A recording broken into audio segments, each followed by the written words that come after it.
Capital de trabajo. La definición más básica de capital de trabajo lo considera como aquellos recursos disponibles de forma inmediata o en el corto plazo que requiere la empresa para poder operar. En este sentido, el capital de trabajo es lo que comúnmente conocemos como activo corriente, como efectivo, inversiones a corto plazo, cartera e inventarios. La empresa, para poder operar, requiere de recursos para cubrir necesidades de insumos, materia prima, mano de obra, reposición de activos, etc.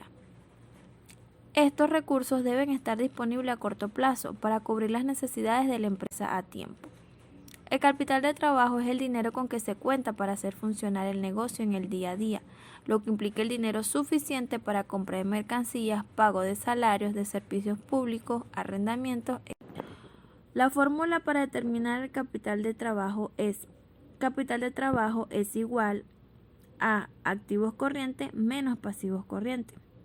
La fórmula para determinar el capital de trabajo neto contable tiene gran relación con una de las razones de liquidez llamada razón corriente, la cual se determina dividiendo el activo corriente entre el pasivo corriente, y se busca que la relación como mínimo sea de 1:1, puesto que significa que por cada bolívar que tiene la empresa debe un bolívar.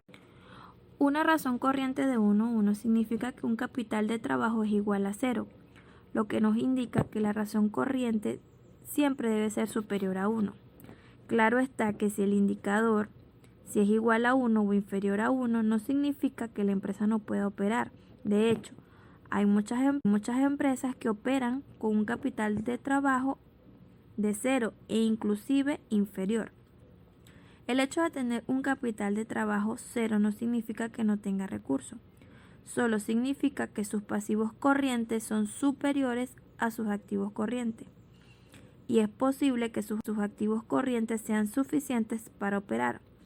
Lo que sucede es que al ser los pasivos corrientes iguales o superiores a los activos corrientes, se corre un alto riesgo de sufrir de iliquidez, en la medida en que las exigencias de los pasivos corrientes no alcancen a ser cubiertos por los activos corrientes o por el flujo de caja generado por los activos. En una situación en la que el flujo de caja generado por los activos corrientes no pueda cubrir las obligaciones a corto plazo, y para cubrir las necesidades de capital de trabajo, se requiere financiar esta liquidez, lo que se puede hacer mediante capitalización por los socios o mediante adquisición de nuevos pasivos. Solución no muy adecuada, puesto que acentuaría la causa del problema y se convertiría en una especie de círculo vicioso. Como se pudo observar, el capital de trabajo tiene dos componentes elementales: activo corriente y pasivo corriente. El activo es lo que se tiene y el pasivo es lo que se debe, y en los dos se toman los de corto plazo, lo que determina el margen que tiene la empresa para operar, margen que se conoce como capital de trabajo. Por ejemplo, si la empresa tiene $10,000 y debe $8,000, su capital de trabajo será de $2,000. Pero si de esos $8,000 de deuda, $3,000 son de largo plazo, su capital de trabajo será de $5,000. Tipos de capital de trabajo: capital de trabajo neto y capital de trabajo propio. El capital de trabajo neto se refiere a la cantidad de dinero que necesita una empresa para cumplir con todos sus compromisos financieros a corto plazo. Es un indicador para administrar y conocer todas las necesidades de pago de la empresa. Capital de trabajo propio indica el monto de los recursos propios de la empresa. Este capital de trabajo está relacionado con el comportamiento de las cuentas del patrimonio, de los accionistas y de los activos fijos.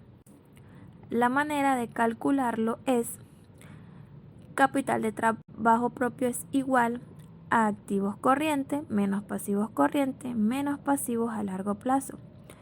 Los pasivos a largo plazo son las deudas que tiene una empresa, las cuales deben liquidarse después del siguiente año financiero.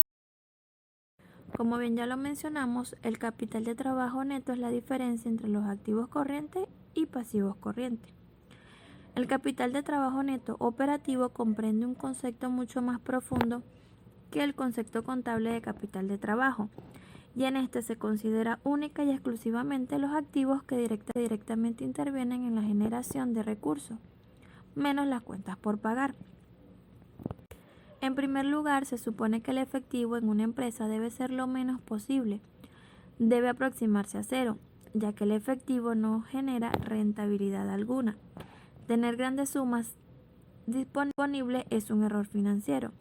Una empresa no se puede dar el lujo de tener una cantidad considerable de efectivo ocioso cuando puede invertirlo en un activo que genere alguna rentabilidad, como los inventarios, activos fijos o el pago de los pasivos que por su naturaleza siempre generan altos costos financieros.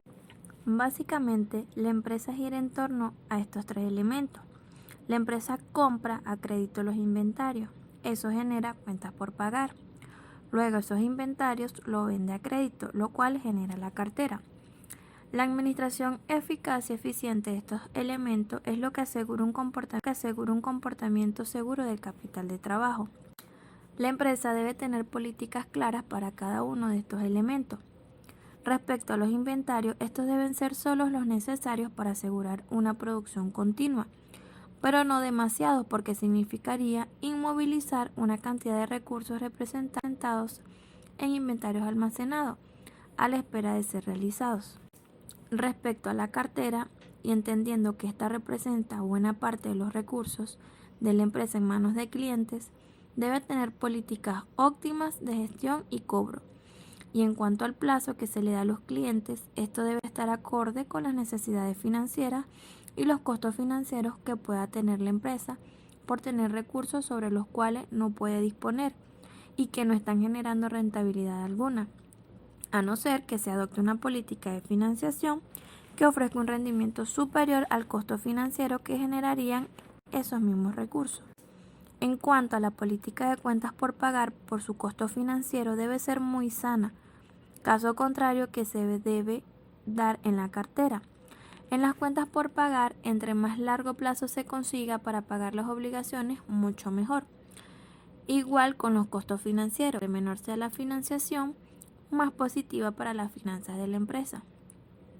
La financiación y los plazos son básicamente los principales elementos que se deben tener en cuenta en el manejo de las cuentas. Tomando en cuenta lo mencionado anteriormente, las principales fuentes de capital de trabajo son el endeudamiento, las capitalizaciones y los resultados de las operaciones de la empresa. El endeudamiento o financiación es una de las fuentes más comunes para adquirir capital de trabajo. La financiación se puede adquirir con entidades financieras o con proveedores o acreedores. Es preferible conseguir financiación con los proveedores que con los bancos, puesto que la financiación ofrecida por los proveedores suele tener un menor costo, aunque también un menor plazo, pero con una adecuada rotación de cuentas por pagar se puede garantizar un buen acceso a capital de trabajo sin necesidad de incurrir a estos costos financieros. Capitalización. La capitalización es una opción más económica de adquirir capital de trabajo, pero en algunos casos puede significar cierta pérdida de control de la empresa en la medida que ingresen nuevos socios o algún socio adquiera mayor participación en virtud de la capitalización. La capitalización se puede dar mediante la emisión de nuevas acciones o mediante la capitalización de utilidades, caso último en el cual no hay problemas ante una posible pérdida de control de la empresa. Generación propia. La otra forma de conseguir capital de trabajo es mediante el dinamismo de la empresa en sus operaciones. Esto es el mejoramiento de los ingresos de las ventas, de modo que se garantice un continuo flujo de efectivo. Esta última fuente de capital de trabajo es quizá la más saludable, porque ello implica a la vez dinamismo y crecimiento para la empresa. Y en la medida en que las ventas se incrementan, la empresa no solo logra hacer a un flujo de capital de efectivos constante y progresivo, sino que en general puede alcanzar una gran solidez en todo aspecto financiero. La empresa se crea es para generar dinero, así que la vía principal para obtener capital de trabajo debe ser la misma empresa con el incremento. ¿Por qué es importante determinar el capital de trabajo? Estar atento al capital de trabajo permitirá evaluar la capacidad de una empresa para poder producir flujo de caja, es decir, liquidez, Además, permite maniobrar los activos y los pasivos de manera equilibrada. También es importante porque se trata del dinero que cubrirá los costos de la empresa. En caso de que ésta realice una inversión, hay una escasez de recursos para pagar, gastos básicos o los pagos de los clientes se realicen en plazos extensos. Por último, la capital de trabajo permitirá a la empresa solucionar situaciones de emergencia. Recuerda que el capital de trabajo es un indicador de los recursos con los que cuenta la empresa. Conociéndolo sabrás la cantidad de dinero necesaria para que tu compañía opere y crezca de manera sana. El capital de trabajo afecta a muchos aspectos de su empresa, desde pagar a sus empleados y proveedores hasta mantener las luces encendidas y planificar un crecimiento sostenible a largo plazo. En resumen, el capital de trabajo es el dinero disponible para cumplir con sus obligaciones actuales. Muchas gracias por su atención y espero les haya servido un poco la explicación en cuanto al tema del capital de trabajo.